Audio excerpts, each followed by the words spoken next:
Ini pengalaman di 2003 saya menemukan spirulina. Dari sejak saya hipotiroid, saya betul-betul perlahan tapi pasti bisa meningkatkan kualitas hidup, amal soleh maksudnya. Yang semula terkapar, lemah, tidak berdaya, nah menjadi orang yang bisa berbuat, beramal, dan saya bahagia banget. Saya sampai bilang, wah, hipotiroid dibanding hipertiroid ini banget ya, enak banget rasanya. Saya betul-betul merdeka. Nah, itu sedikit pengalaman karena setelah 2003 dengan spirulina, lalu 2011 sakit saya bertambah, saya bertemu dengan natokinase, beragam obat yang herbal ya, dibuat oleh dokter Alan, yang kemudian saya konsumsi untuk menyempurnakan fisik saya. Gangguan otak, gangguan mah, ini mah dahsyat. Saya itu GERD-nya sampai seperti serangan jantung, tapi menggunakan herbal yang dibuat oleh dokter Alan, yaitu gastrolak. Alhamdulillah saya membaik. Sampai sekarang hampir bisa dikatakan sangat jarang saya mengalami sakit mah, kecuali salah sikap. Nah, sesungguhnya bergantung kepada Allah adalah solusi terbaik kita untuk bisa mendapatkan pertolongan Allah, senantiasa terbimbing oleh Allah, dan terhindar dari keputusasaan. Rasa terhindar dari putus asa itu sangat penting karena pertolongan Allah senantiasa menyelesaikan seluruh persoalan itu. Tinggal bagaimana kita lillah, pasrah kepada Allah. Assalamualaikum warahmatullahi wabarakatuh. Sehat adalah karunia Allah. Sehat adalah pertolongan Allah. Maka sehat itu amanah, titipan Allah. Allah yang memberi sehat.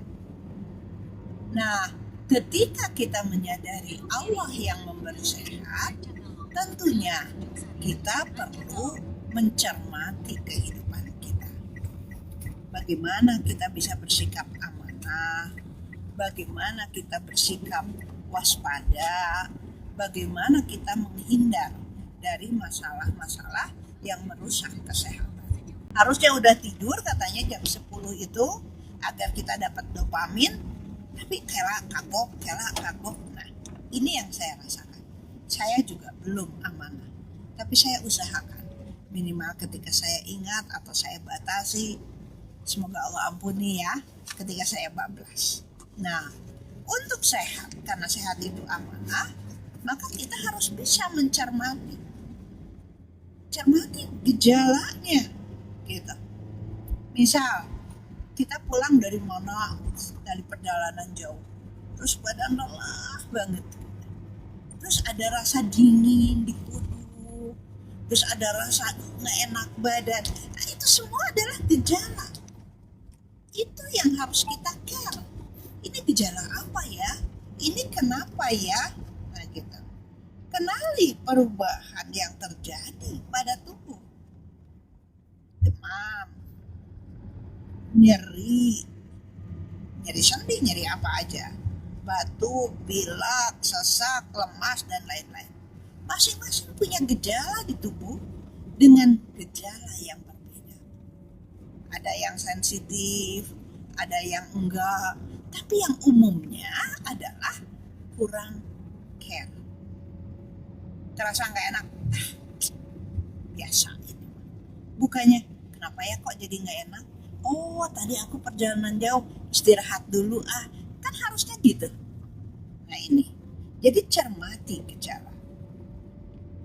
Perhatikan gejala yang muncul tadi, ringan, sedang, atau berat.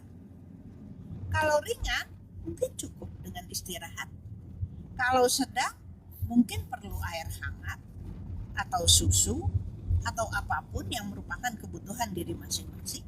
Kalau berat, mungkin harus pakai jamu. atau obat. Nah, ini tergantung diri masing-masing. Tapi ketika muncul ya ada hal-hal yang ternyata gejalanya berubah jadi memburuk, segeralah perbaiki. Jangan abai. Jadi kalau udah nyampe ke sakit berat, itu mah istighfar dulu. Ya Allah, ampuni aku lalai ayat-ayatmu, gejalamu. Waktu aku ngerasa ngilu-ngilu badan, itu teh tandanya masuk angin seharusnya. Tapi aku anggap sepele. Dan yang kedua, rasakan perubahan. Jadi ketika kita sudah mencermati gejala, lalu kita action, apapun actionnya, kita catat, lalu kita rasakan apa perubahan yang terjadi. Ya. Nah, sadar bahwa kesehatan adalah aset penting, sehingga apapun yang terjadi kita akan usahakan agar kembali sehat. Nah, pengobatan itu ikhtiar, bukan tanda kelemahan. Kan ada orang yang bilang, aku sebel banget deh kalau harus minum obat, aku takut ketergantungan. Bukan begitu.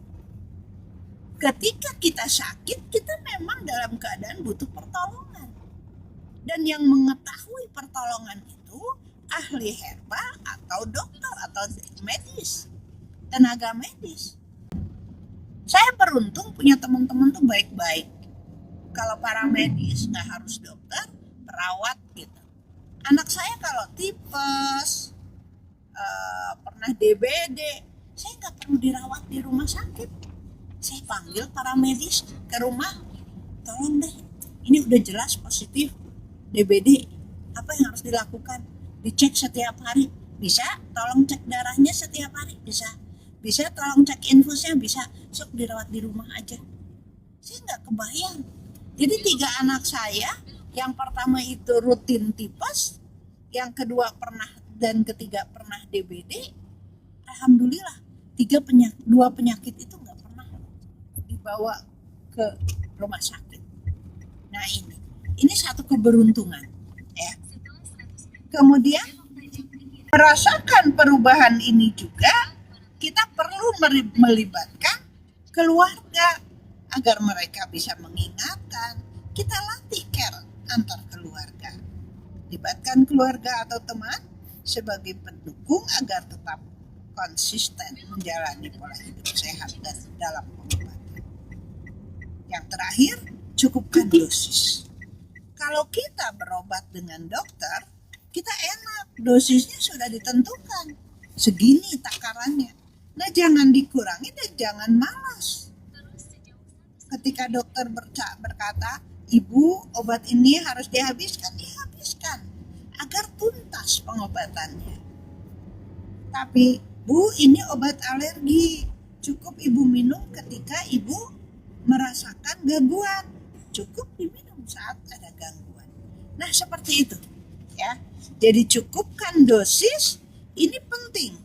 Makanya karena kita nggak tahu pengetahuan kesehatan ala dokter, kalau dokter ngasih resep, ya tanyakan sampai paham dan kemudian kita taati.